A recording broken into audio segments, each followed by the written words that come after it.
Just in Jerusalem, heading out for my morning coffee. Yesterday was the Taiji workshop. I wanted to just make a quick video about the Renegade Taiji class. It's going to start when I get home. Taiji is basically like a collection of principles or a series of rules for the body that create proper biomechanics, and then a set of principles that those body biomechanics are based upon. A lot of it's taught through metaphor, a lot of it through stories, things like that. But the trick is that it's all contained in the form. Everybody knows that, but it doesn't need to have the form be taught first. There's a big difference between choreography and skill, and that's the idea. My going for Brother Shug and I have trained under different lineages for years, and basically the whole time we were doing that, we would bring them back to one another and test them on each other and cross-reference and learn how to speak the same language. And that's what we're going to be doing, is we're going to be kind of renegades, if you will. We can renegades of lineage, because it doesn't matter what the lineage is, it matters what the skill is. The only reason lineage matters to people is that it's a chance to have skill. So I wanted to start off with very basics. When we start the class, that's where we're going to start. So even if you know Taiji, we're going to start right at the beginning. There's no reason not to. That way beginners can keep up with us, and it might give people who've been training a while a different perspective on what we do and what they do. So we're going to start with standing tall like the monkey. Now that was Shug's teacher's term for how the back needs to be held. My Chin teacher called it the iron bar, the iron rod, and then another teacher called it the stone tablet of the chin.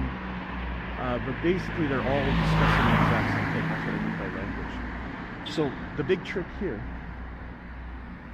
light's gonna turn. The big trick here is to make an understanding of alignment and an understanding of verticality present in the body. And that's the biggest, most difficult thing, and it's the most important thing at the very beginning.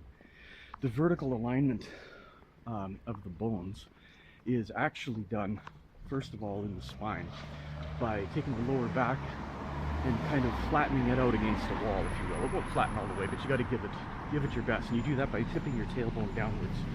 So the tailbone points between the heels. And then the upper body, right, you have to open up the neck, so that's done by tilting the chin and raising up the head. In the classic, it talks about being suspended from above, it talks about looking forward and listening backwards. Some classics are using more ancient terminology like the Jade pillow. That means open up your neck and open up and stretch the lower back, so that you've got this verticality in the spine, okay, which is really what is alignment. I'm trying to make the spine deal with most of the weight of my body versus gravity.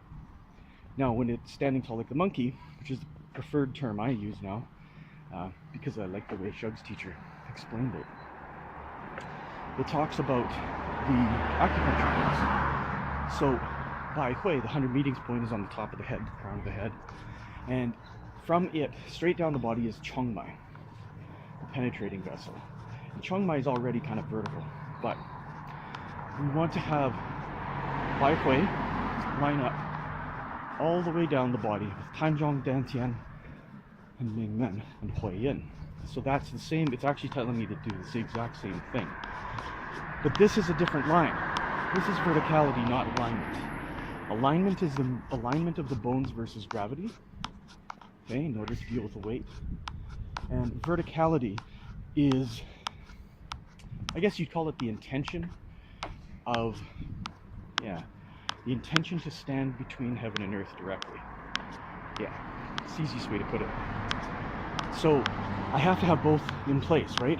My spinal alignment has to be right, and Chongmai has to be vertical, and I have to kind of study the two of them. They sort of happen at once at the beginning, and people usually study just one or the other. Well, usually they study the spine. But understanding that verticality is different than alignment is really important, because then you get into the whole straight and vertical meaning different things. There's a lot of paradoxical things in Taiji that take time to understand. So we're going to start off with those two, and I just figured I'd put them out there. And what we'll do, of course, is illustrate them all with exercises and all that kind of good stuff. But I'm almost at the coffee shop, and that's my training spot. So I'll talk to you later.